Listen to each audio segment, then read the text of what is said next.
month, we had them presented as candidates for tenure.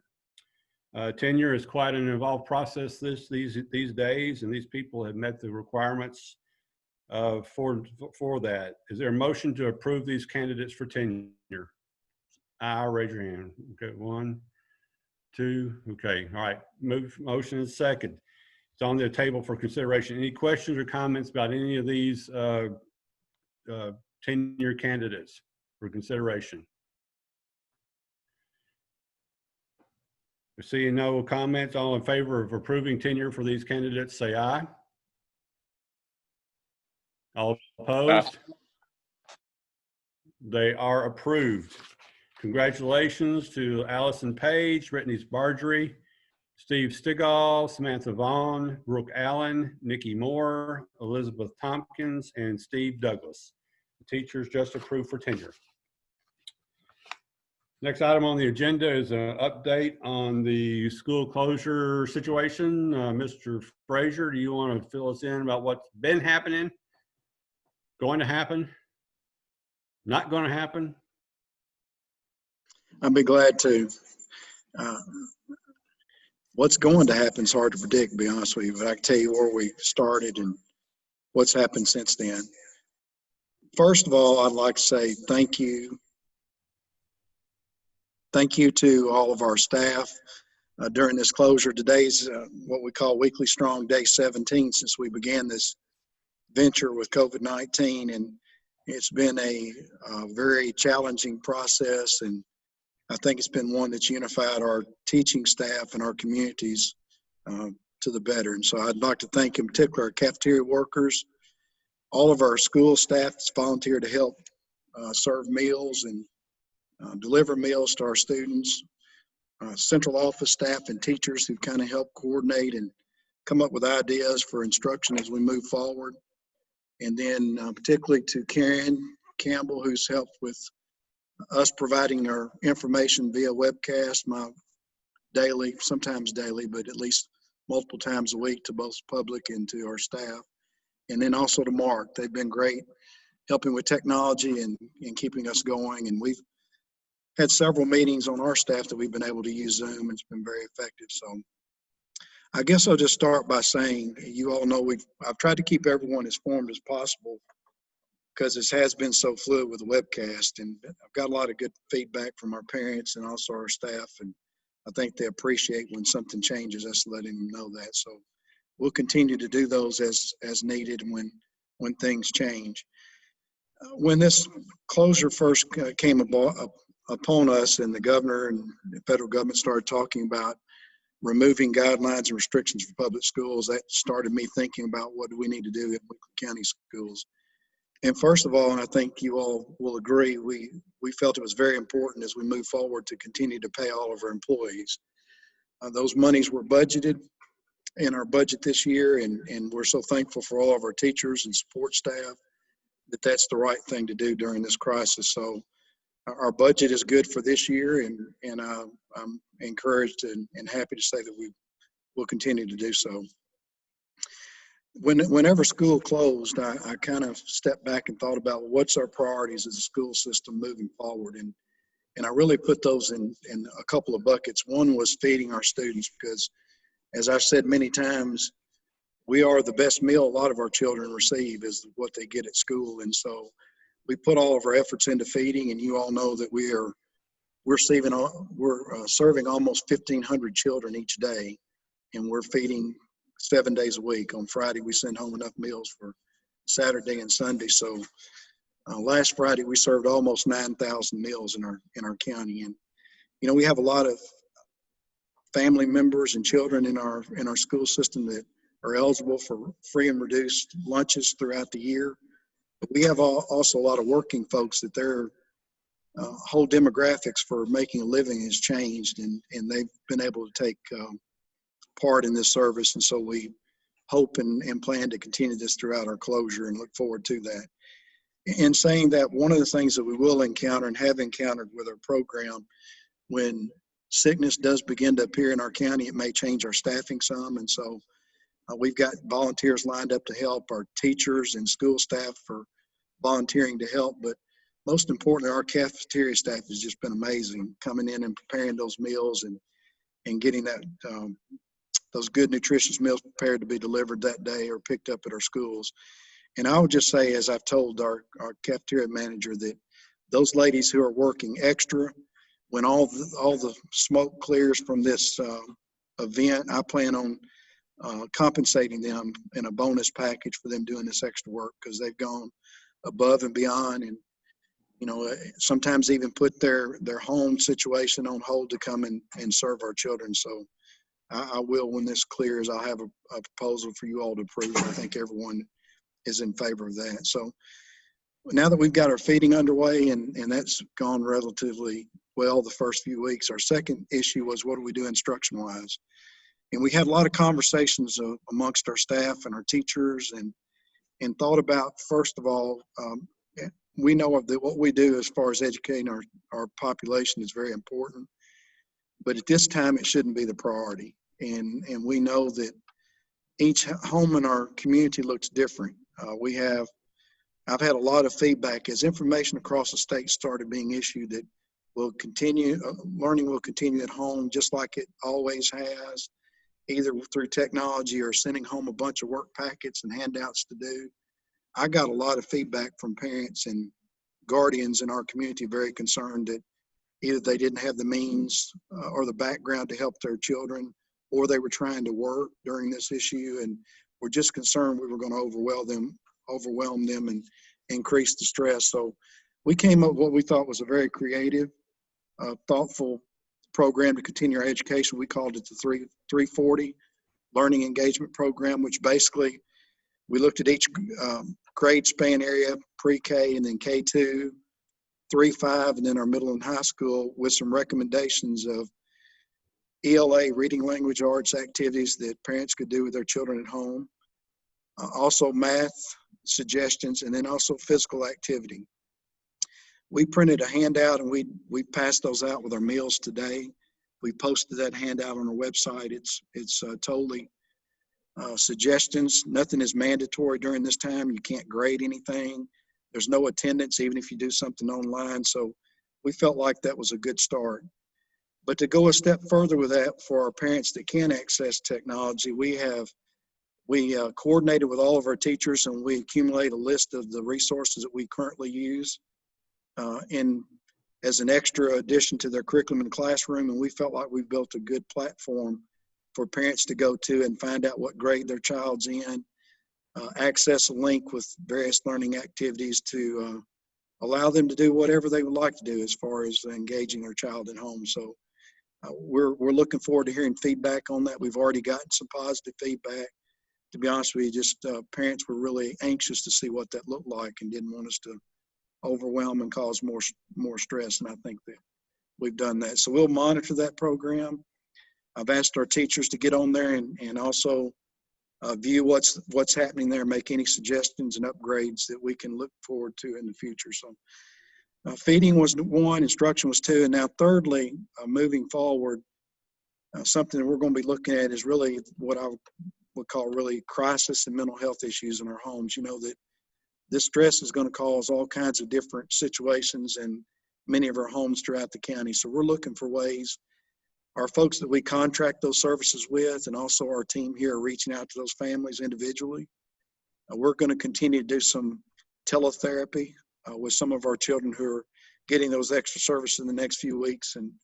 And hopefully, if there are any of those needs arise, we can get those families and students linked with the proper resources moving forward. So as you can see, we've been pretty busy, and things change very quickly. And as of about 3 o'clock this afternoon, we now have a new order from the governor, which is a stay-at-home order statewide, which causes us to not really change what we do, but really rethink of how we're doing things. Under the Executive Order 22, and you all, after our meeting, you can Google that, Governor Lee's Executive Order 22 that came out yesterday when he closed the non-essential businesses. It's a pretty in-depth list of what's considered essential in our state. And not only that, but what's considered essential activity that families can continue to do.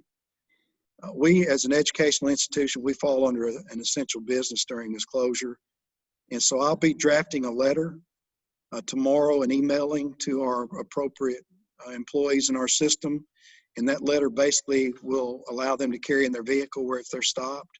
It allows them the freedom to go to and from their workplace because we are considered essential.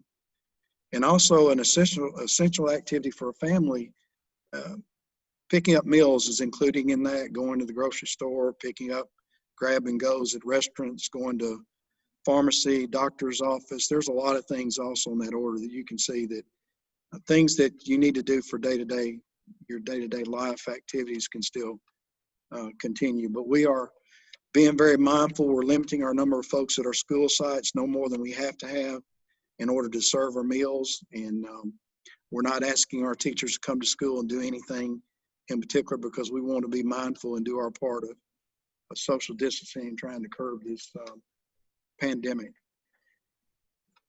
I guess the next thing on our agenda I want you all to be aware of, the State Board of Education has called an emergency meeting next Thursday at 2 o'clock. There is a link. You all may receive that through TSBA. I'll try to get that to you also, where you can join in on the board meeting. I'm afraid, because they've already said that you may not be able to attend because of an overabundance of people trying to log in, that it may have to be in a recorded setting. But the questions that I'm getting and you all are getting are probably things that are going to be addressed in that meeting next week. We already know, we've talked about attendance. Attendance is the number of days in the school year. I think everyone's agreed that's going to be altered. That will just need a formal approval by the board.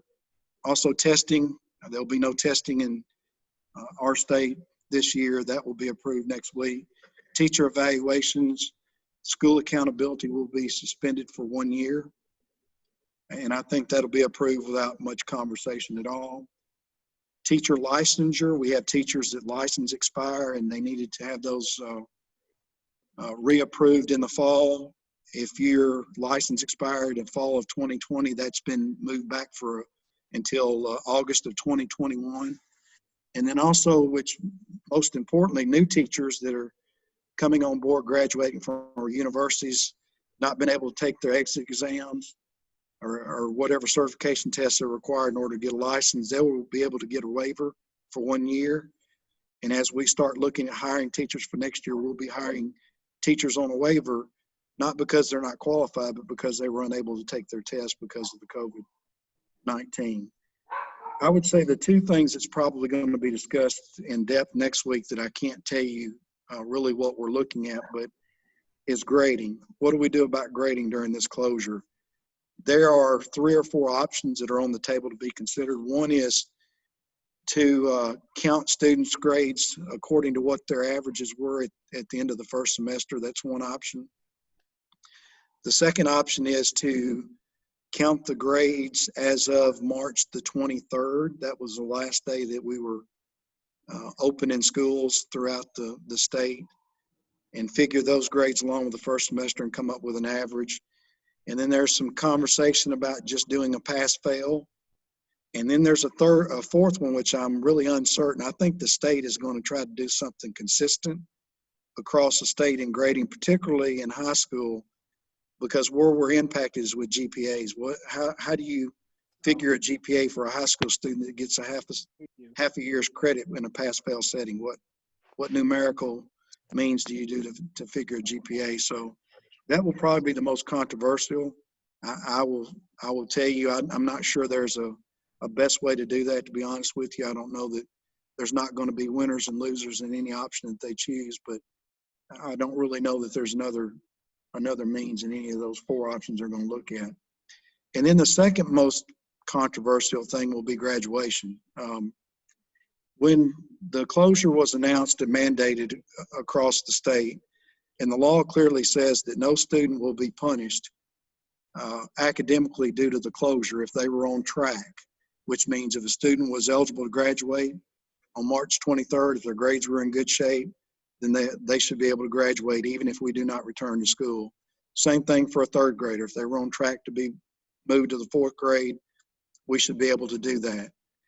With seniors, a couple of the conversations are going to be, we all across the state, you have seniors that were kind of maybe a little below the fence with 2 months to go, trying to make up work and get their grades where they need to be to graduate. After the decision's made next week, we'll, as a system, we'll be reaching out to our seniors who are on the borderline for making the grades in order to receive a credit.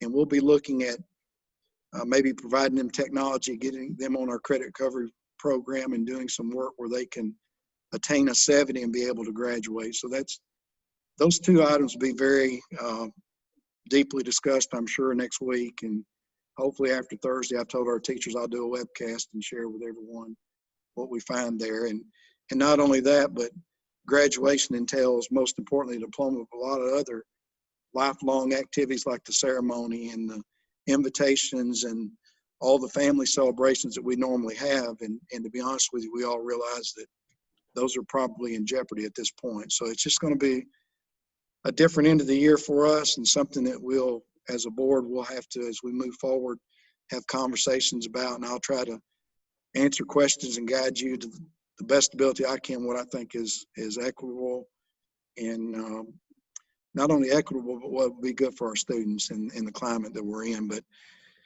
I will say, now this is my opinion, and I think you all share the same thing. I anticipate that in the next few days, we'll hear that we're closed for the rest of the year. That's what I'm anticipating. All the signs coming from Nashville that, and you see all the medical information we get, I anticipate that our schools will probably not return this year. And so our planning at this point from my desk and our team is thinking about us not coming back and what that means. Any questions you all have, I'll take my finger off my mic and you all can ask them. Randy, I've got a few that we're hearing about and stuff like that. A couple of questions or comments. Where my daughter lives, their public schools there are facing the same thing, and they have announced that they're going to let the students have their grade where they left off at the end of the closure, unless they wanted to improve it. And that not just for the bottom end students, that's the top end students as well, simply because of competition for scholarships and things like that. So I don't know, in that discussion that you all have, I don't know whether there would be an opportunity for a grade improvement period, not just the bottom of the scale, but top of the scale as well. So I know the competition for scholarships is pretty tight. You know, if a student's on a borderline of A or A+, that might be important to them. Another question I had was, if, you know, I think our graduation is such, would there be any discussion about extending the school year to at least to Memorial Day, to allow for any kind of remediation or catch up or improvement as well?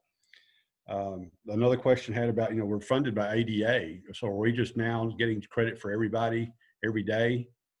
I mean, the funding could be something, you know, if we're held to ADA, I'm sure there's allowance for that somewhere. And then was there been discussion about doing a graduation later in the summer, actually having the ceremony later in the summer, so that they could go through the process of graduating as well? So those are some things that I've been asked about, and I don't know whether they're under consideration or the state will do it at that level or what. So that's some issues or some questions that have been brought to me over the last couple of weeks. Okay, thank you, Steve. I'll try to answer those in order that you asked them. The situation about grade improvement and allowing all students to do something extracurricular, or not extracurricular, but extra homework to bring their grades up. I know a couple of districts in our state are doing that. Some of the districts sent home these large packets of work and said, if you do all the work, if we come back to school, or if we don't come back, if you turn those in, we'll give you credit for that. To be honest with you, districts that have sent a bunch of work home, the majority of those are getting a lot of negative criticism of sending work home. When you send work home like that, the validity of those work getting completed by that person you sent it to sometimes comes into question.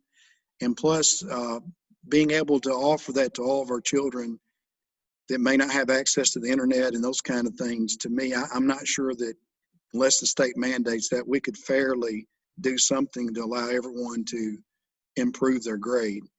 Now, those students that I talked about of doing something, credit recovery, the highest grade they can make is a 70 if we have students that are not passing. So doing all their extra work just gets them to the minimum requirement to get a grade. So I'm not saying that the state won't approve something for extra credit, but I would be surprised. I think they'll probably veer away from that because I don't think you can do that consistently all across the state. Your second question about summer school, I think in a best case scenario, we would love to be able to come back to summer school and do some remediation for those students. And also our students that we already had identified that we want to do some extra skill work over the summer. All that would be contingent on where we are, as a state with our health crisis. So I would for sure not table that motion. I would be in favor of that. That would be a best case scenario. So at this point, I would say that could still be an option. I think we could look at that. ADM in our budgeting, we've been told that this year's budget is okay. Of course, you use lagging data. We were funded this year on our attendance for last year. And so our attendance this year is going to determine the budget for next year. And the majority of those attendance days are counted in months 7th and 8th, which is the time which we're currently involved in. And so the state's going to come back and they'll have to make a change in the law. And I think they'll do one of two things. I think they'll probably either maybe take an average of attendance throughout the year, which probably should have been done from day one anyway. And or they may just pick a month and say, at the end of first semester, month 5 in the academic year, we'll take that as ADM and count that. So there's been a lot of conversation. We're okay for this year. Really kind of apprehensive about what next year's budget's going to look like, not only from the state, but also locally. I think you all have heard me preach that sermon several times in the county commission that we're playing Russian roulette with relying on sales tax revenue to fund things. And that's exactly where we're at today, facing a potential recession and economic impact on our county. And so hopefully if those revenues are down, we'll be eligible for some stimulus funding to the federal government that will make our budget better. But to be honest with you, we've got enough issues we're thinking about now. I don't want to worry about that ahead until I get more information on budgeting. And then the last question you asked was about consideration of having graduation ceremonies later. I would be totally in favor of that as being an option, just to give those students an opportunity to do that, being mindful that we would miss some students. Some would not participate for that. I know that we have several students that are planning on going to boot camp in June because their recruiters are calling me, asking me, what are we looking at as far as extending school? So I would be totally in favor if everything's back to normal, even if it meant doing something in June or even July. I think that that's something would be a good option for us to offer our students, and would like to have feedback from our principals and guidance counselors and even families. We all know that once you get that diploma and time passes, they may not be as excited about coming back for a ceremony. So, but I think that's something we could keep on the table also. Other questions? I've got one, Mr. Frazier. I know we're talking a lot about the end of school and what the end of the academic school year for this academic calendar looks like. Is there any discussion of potentially moving the start of the 2020-2021 school year to later, like maybe after Labor Day or something of that nature?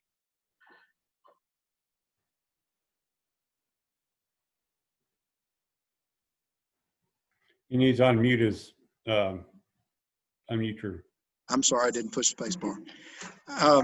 I got an email from the department today, and basically it was a survey. It's for specifically the superintendent, but then also it says the public, which anyone can have input on that.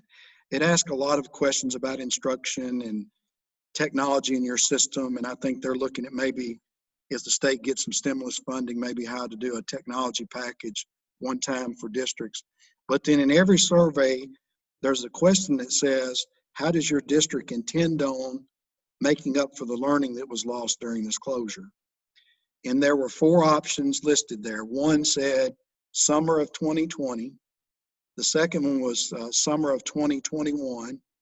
The third option was extending the school days in 2021, which means going a longer period of time each day. And then the fourth option was extending the school year for 2021. And then the fifth option was another. And I can tell you my thoughts are I'm going to respond other because a couple of reasons. Without funding for additional time, you'll have a hard time with your teacher contracts getting that through unless they can come up with some extra stimulus funding.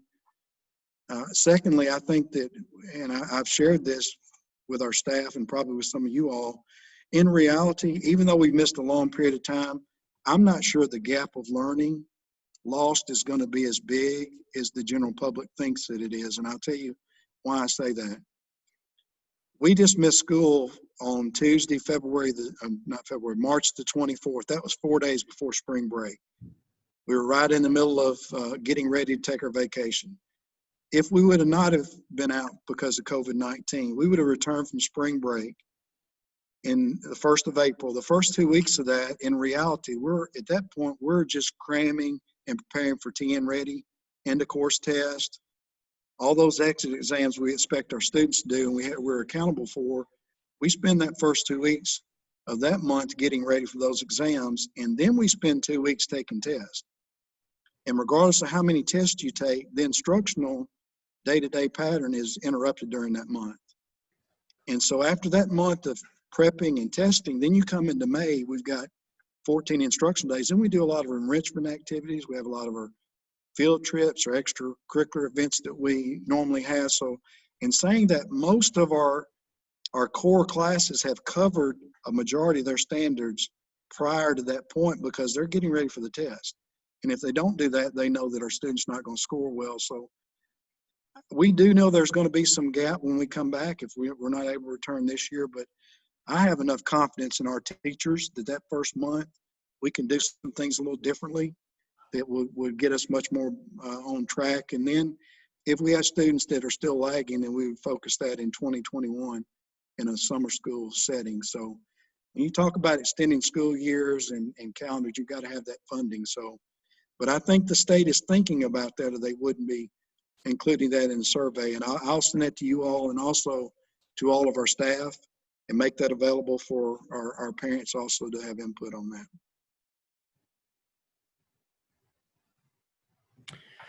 Ms. Frazier, thank you. Any other questions or comments? Collaborative conferencing, how has this affected that?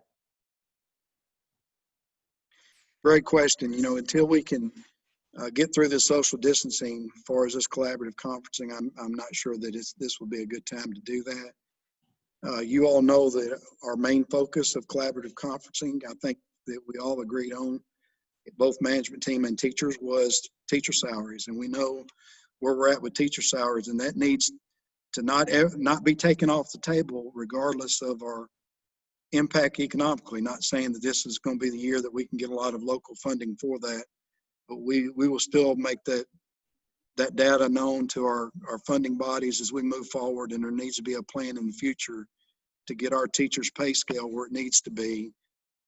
One, to be competitive with our neighboring districts, but secondly, to show the value of the work that they're doing in our system. So we look forward to those conversations. I'm really not sure, John, at this time, with the uncertainty of school and when we return and what the expectations from the state are going to be, that we could have a conversation that we would not have to come back and reconvene that. Any other questions? I'd like to echo Mr. Frazier's comments about the performance of our school personnel over these past few weeks. Absolutely amazing job they're doing, taking care of our young people and putting out extra efforts. And, you know, from the people that clean the schools, the cafeteria, to EAs, to certified staff, administrators, supervisors, director of schools, they've done an amazing job of keeping us on track and doing the best we can with what we've had to work with and what we've had to deal with. So thank you all for that effort. It's going to pay off. It really is. Anything else? Thank you, Steve.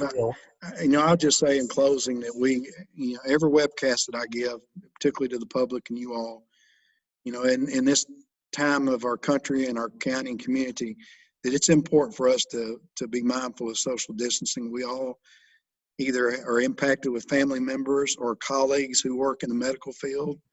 And it's important that we do whatever we can do to make sure that, one, they have the equipment they need to do their job, but secondly, we don't make their job harder by not being mindful and following the guidelines to stay apart from each other during this time. So as a school system, I think that's the message we need to continue to have. And I'm going to personally thank our local medical people for what they're doing. And not to say this because he's sitting here on the screen with us, but our city and county leaders have done a great job of keeping us in the loop of what's going on and the support with all the other county and city departments and things like that. It's been a really nice effort that I've seen all across our county and state. Any other business before the body? My final comment, we came up with this slogan at the beginning of the year, Weekly Strong, and we've kind of promoted that. And who would have ever known that we would have a chance to prove that? So I'm just excited to see that. Okay. Is there a motion? Heather, are you reaching for your space bar? Or? No, I was going to say really two things. Is number one, I need y'all to impress upon our teachers to stay home because my wife is finding way too many projects for me to do. So I need them to get back to school quickly. And secondly, I don't know if it's the Zoom app, but if I'm going to have a party, I want Ron Byington and Bo to be bouncers because they look like real badasses on Zoom. What else can we say? If there's no objection. Hey, Patricia, make sure you put that down in the minutes that he said that word. John did. Thank you. If you all need me now, don't hesitate. Reach out, give me a call or text. If there's not an objection, I'll adjourn the meeting and Mark can shut us all down. Thank you all very much. Thanks, guys. Thank you. See you later.